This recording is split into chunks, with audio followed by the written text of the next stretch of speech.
Star Trek Discovery, the first series to be released in what has been dubbed the New Trek era, debuted with mixed reception from longtime Star Trek fans, which it is still regarded with to this day after its completion. Multiple fans had various reasons for not liking the show, but one in particular seems to stand out from all the others: the fact that the series' protagonist, Michael Burnham, is Spock's adopted sister. The amount and intensity of the dislike I've seen for this aspect of Discovery's storytelling, even from people who otherwise enjoy the newer Star Trek series, continues to puzzle me. I decided to make a video looking into the reasons why people initially were, and still are, dissatisfied with it. I explained in my own video about Star Trek Discovery why I didn't think this was a very good writing choice. My reasoning was that it was not necessary for either character to be established as the sibling of the other. It unfairly takes away some of Michael's ability to stand on her own within the franchise, and that this aspect of the story was likely an example of executive meddling to gauge additional interest in the show. Admittedly, although I still retain these opinions and probably always will, I've warmed up to the fact that Spock and Michael are siblings a bit since making that video, at least from a Watsonian view if not a Doyleist one. The biggest reason why Star Trek fans dislike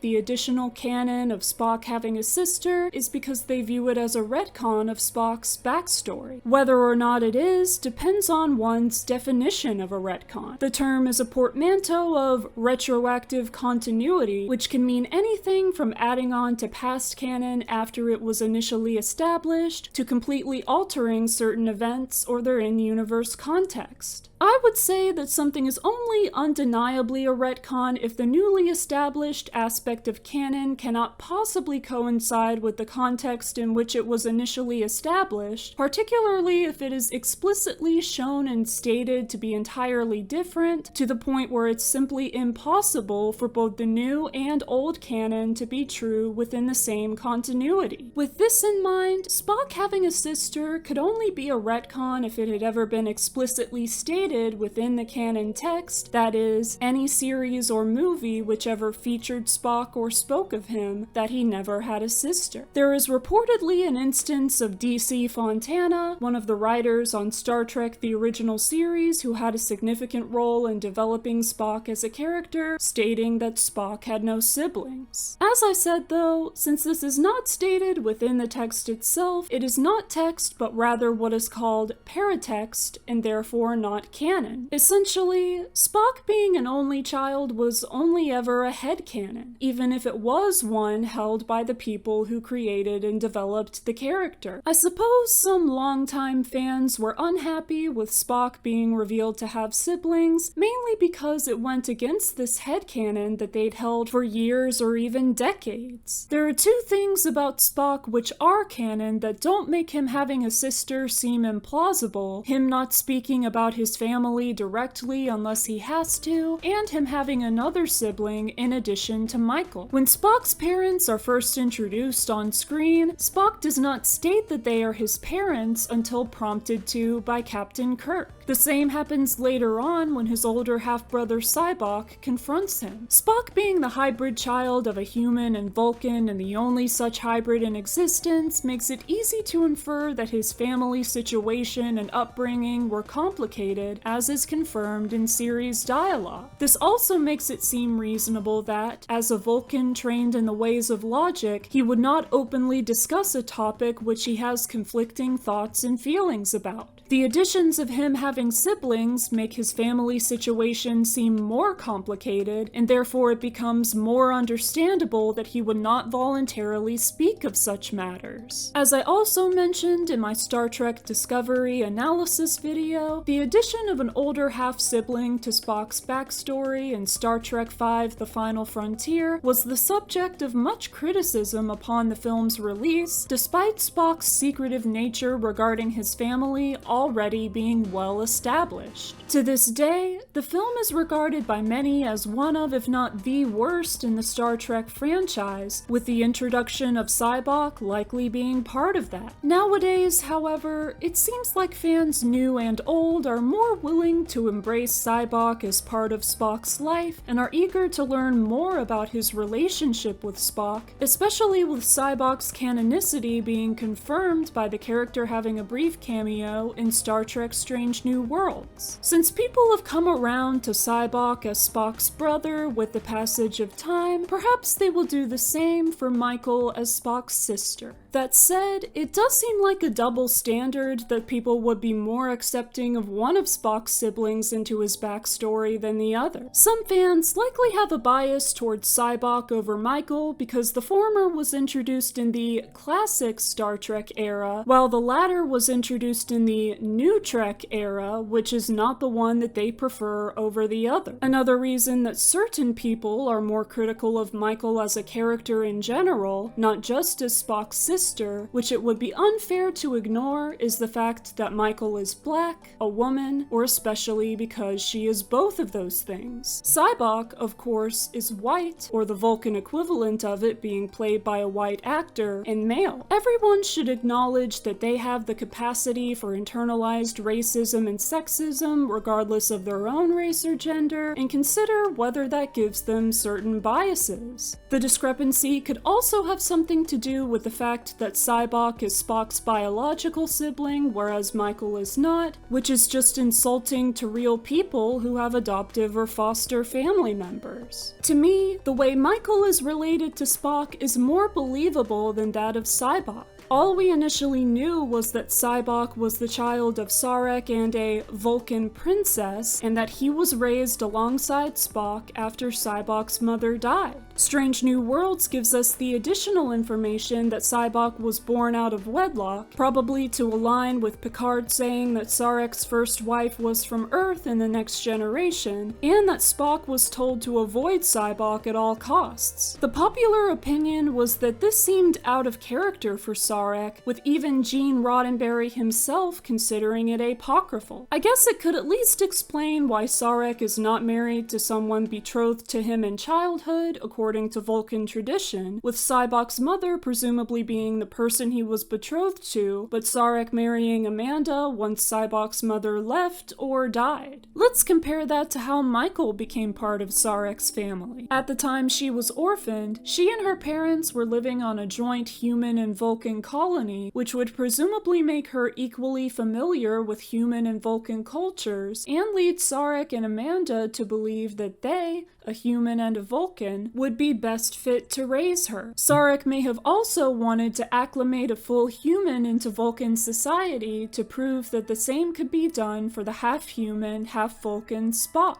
He would be demonstrating it to Vulcan society, which was critical of him for marrying a human and having a hybrid child with her, and he would be giving Spock the extra confidence that he could fit in among Vulcans. Again, this makes a lot more sense to me and seems a lot more in character than Sarek siring a child while he was still unmarried, even if it was with his betrothed. We also only ever hear about Sybok growing up with Spock, and we don't even get to know what it was like or how long it was for. Conversely, several flashbacks to Spock and Michael's shared childhood are shown, and Spock and Michael share far more screen time in Season 2 of Star Trek Discovery than Spock and Sybok shared in The Final Frontier. With Michael Burnham, having Spock as her foster brother is far from being the main focus of her character. It's only directly plot relevant for one of the show's 5 seasons, and a couple of other individual episodes outside of that. What's more important is that she is a human raised in Vulcan society. Of course, this could have been achieved by her being raised in a family other than Spock's, and she still could have gotten to know Spock when they were children, even if they weren't family. Even so, Star Trek Discovery is not the only time anyone has ever had the idea for Sarek and Amanda to adopt a foster child, as one comic from the 1980s features them raising Savik after Spock finds her abandoned as a little girl. Comics are not canon like the TV series and movies, but the point still stands. Many fans handwave away Michael's role in Spock's life by regarding Discovery, if not all of New Trek, as being set in a different continuity than that of classic Trek. However, as I explained in a previous video, this would pretty much be impossible. To summarize, Star Trek Lower Decks is most certainly in the same canon as all the classic series given its direct references and callbacks to each of those shows and movies, and it must also be canon to Strange New Worlds because of the time travel crossover episode, and Strange New Worlds directly follows the events of Discovery. So, like it or not, all Star Trek series and movies, apart from the ones established as taking place in the alternate Kelvin timeline, are inevitably all set in the same Prime timeline. I actually really appreciate Lower Decks tying everything together like it did. Prodigy too. Discovery's Season 2 finale also removes Michael from Spock's life permanently and gives him extra reason never to speak of her again. These events make sense in universe, but I don't think they were the only way that Michael never appearing or being mentioned further along in the timeline could have possibly been justified. Even if Spock wasn't characteristically secretive about his family, he and his sister could have simply interacted off-screen during the portion of canon set after Discovery, namely the original series, its movies, and the Next Generation. The original series and the animated series combined contain only 101 episodes that take place over 5 years, and there's a lot of time between the various films, such as 12 years between the first and second ones, not to mention the time between the original series films and the Next Generation. Why do you think there are so many Star Trek novels, comics, and games that are meant to take place during the time periods we don't see on screen? The novels and comics often feature family members of the main characters who are never mentioned in any series or movie. It's even possible that Discovery Season 2 concluding the way it did was the showrunners responding to the audience's complaints of supposedly breaking canon, as though they were saying, "Fine, this is why Michael isn't in any other series and Spock doesn't talk about her. Happy now?" The original plan was for Discovery to eventually reach the point in the timeline where the original series begins rather than its setting moving to the far future, so the writers must have initially thought that it was possible and had ideas for how it would happen, Michael's part in Spock's life included. Now, I can understand not liking certain aspects of canon and wishing they weren't there. My approach, rather than ignoring canon completely, is writing around it in a way that recontextualizes it.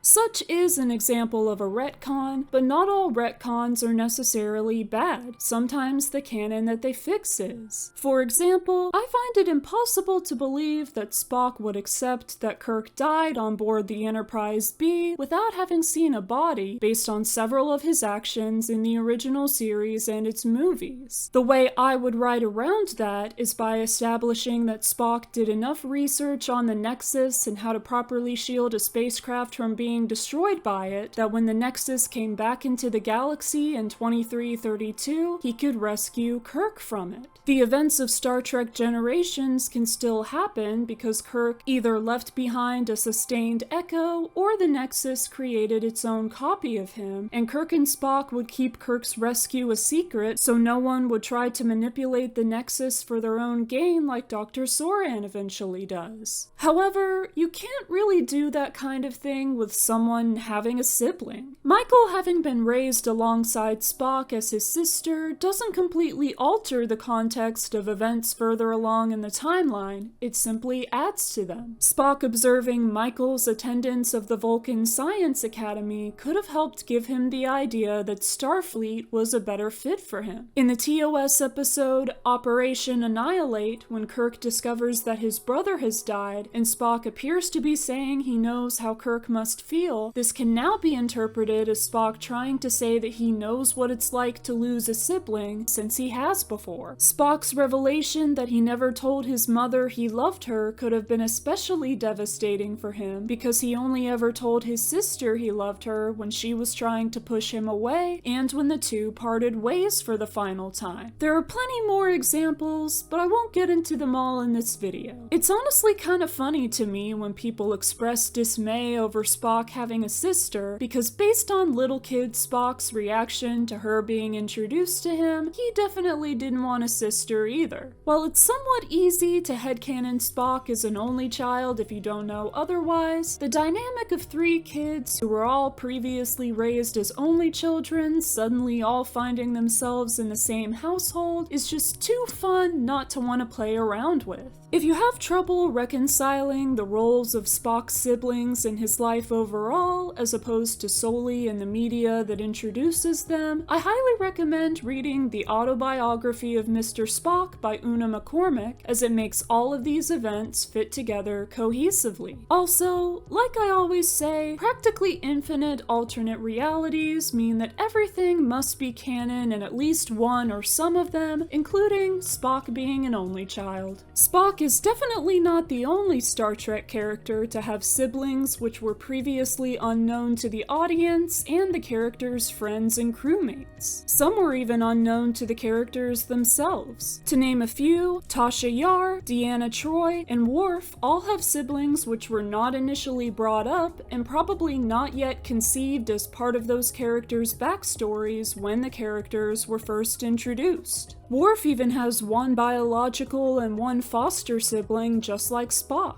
There are multiple main Star Trek characters whose families we still don't know much about. Most, if not all of this, isn't exactly unrealistic either. There are certain things I didn't know about my own family for years simply because no one ever talked about them. When looking outside of Star Trek, the trope of a character having a surprise secret sibling is not at all uncommon. It's been done with Patrick Star twice, and even Homer Simpson of all people. While giving Spock an adopted sister was not a necessary addition to Star Trek canon, it's not a bad one either. It just is what it is. I would say that given the backlash, Paramount is unlikely to do anything like it ever again, but then Season 3 of Star Trek Picard introduced Jack Crusher, Beverly Crusher and Jean-Luc Picard's love child, whom Beverly kept a secret for 20 plus years, so who knows. What really bothers me is how many people are so dismissive of Star Trek Discovery as a whole simply because it introduces this one addition to canon that they happen to not like. To them, Discovery is just the show about Spock's sister, and Michael Burnham is better known for being Spock's sister than she is for being the protagonist of her own show. It would be ironic if it really were a case of executive meddling to get more people to want to watch the show, because it's made a lot of people not want to watch it primarily for that reason. Like I said, Michael's connection to Spock is not the most significant aspect of the series and the story it tells. Michael Burnham is a truly original character, as is the rest of the main cast. Discovery isn't perfect, but no Trek series ever has been, nor ever will be. I just wish more people would be willing to see past the negatives, or at least what they perceive to be negatives, and give the series a fair chance. Like every other Star Trek, it gets better after Season 1.